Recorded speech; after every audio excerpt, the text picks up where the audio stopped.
Hi, my name is Tabby, and I have recently found out that my whole life has basically been one big lie.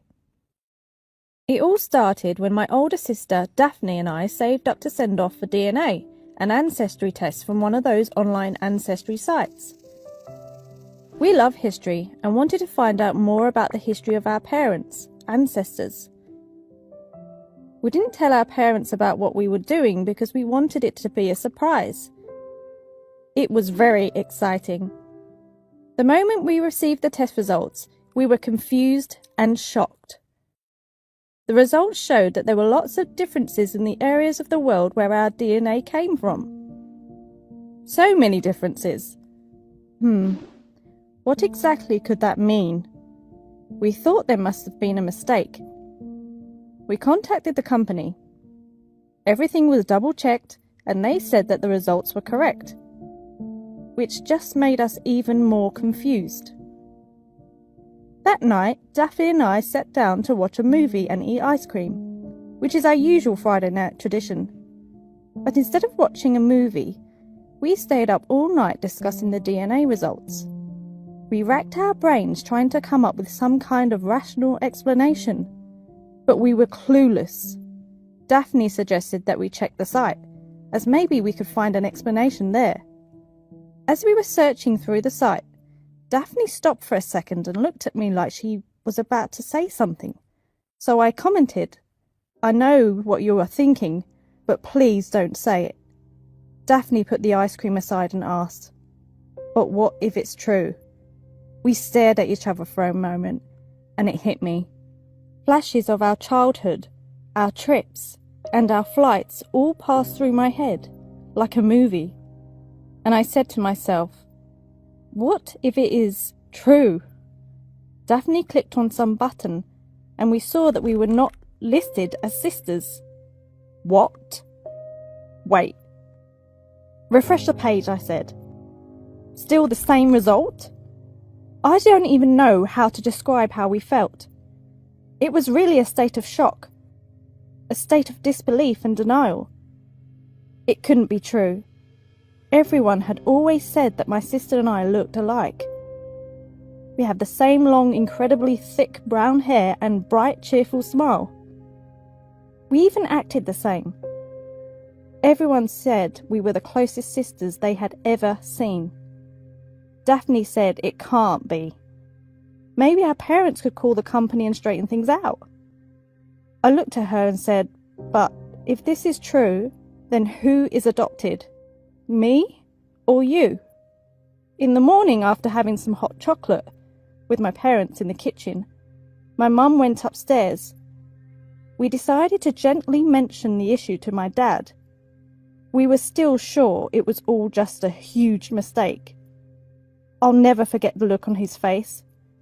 He didn't seem like he knew what to say. So he called Mum. She entered the room and Dad told her, "The girls had a DNA test online." It seemed enough for my mum to know something was going on, so she sat down. They stared at each other for a while and Mum said, "We knew this day would come and you would know the truth, but this is not how we planned to tell you." Finally, Dad said, "Tabby, I am so sorry you had to find out like this. I'm so sorry, Tabby. We adopted you. So it's me." My mum added, "Tabby, we love you a lot. You never felt like you were not our real daughter." Can you imagine how I felt? It felt like a huge glass wall was between us. I started yelling, asking how they could hide this from me for so long. I said that deep down I always had a feeling like I do not belong to this family. I started saying things about how they failed in raising me and loving me. I called them liars, then ran up to my room, sobbing. Daphne tried to follow me, but I told her to leave me alone. I couldn't stop myself from looking at my results on the site. It showed other people who are related to me. I honestly felt like I might faint. Surely this was all some kind of joke. But it was real. My father had said so. I'd been living a lie. All this time, and my parents had lied to me. I have to think of them as my adoptive parents now. As I looked through the list of people I was related to, the picture of a girl appeared that caught my attention. She had something about her, a similarity to me, but I couldn't put my finger on it. I stared and stared, and this girl was the trigger to all questions that I did not ask because I was too busy crying. Who am I? Where did I come from? How did my parents find and adopt me? I threw myself down on my bed in a fit of tears. For the next week, I treated my parents like dirt. I didn't go to school and I barely even left my room. After a week, I called Daphne to my room and told her I'm going to find my real parents and find myself. Daphne did not know what to say. She asked if I will still be her sister. I told her I don't know, and that I was just feeling so confused right now. I didn't tell my parents and I went to the company. I asked the lady at the desk if there was anyone I can talk to about finding my real parents. She asked me to wait in the waiting room, and after about 15 minutes a man approached me and invited me to his office. We discussed the procedure of finding my parents, and he told me that it might take a long time and that it is not an easy procedure. He said that nothing is guaranteed, but I didn't care. I was determined to find out who my real parents were. He asked me to go home and wait for an email. The procedure took 1 month. They were the longest 30 days of my life. I checked my email daily, in the morning and again at night, hoping to receive that email. For that whole month, I treated my parents like strangers. My mother tried to talk to me many times, but I wouldn't respond. I was too mad at them. Finally, the email arrived, and in it, an invitation to the council's office in 2 days. When I got to the council's office, a woman welcomed me. She said she was a psychologist and that it was important that she accompanies me through this.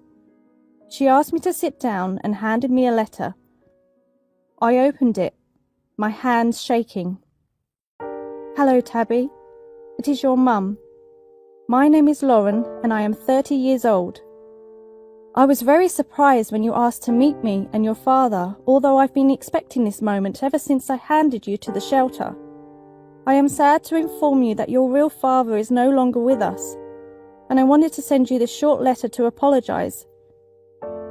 I am not interested in coming to meet you. I was 17 when I had you. I put my past behind me and moved on. You were not meant to be mine. But if you are interested to know more facts, I am willing to answer one more letter. I hope you are doing well, wherever you are. I have faith in you and I think of you always." I felt like someone had just punched me in the chest. I started sobbing uncontrollably. The psychologist tried to comfort me, but all I wanted at that moment was Daphne, so they called her to come and sit with me. Daphne arrived fast and she hugged me immediately. All she said was, "I am here and I will always be with you." Honestly, her words were exactly what I needed to hear at that moment. We spent 2 hours chatting with the psychologist. I explained how guilty I felt for treating my adoptive parents so badly throughout the whole last month because seriously, they don't deserve it. I realized they are amazing human beings for taking me in so lovingly, and they never ever made me feel like I was adopted, not even once. Daphne told me that my parents are so worried about me and that they have been on their feet since I left the house this morning.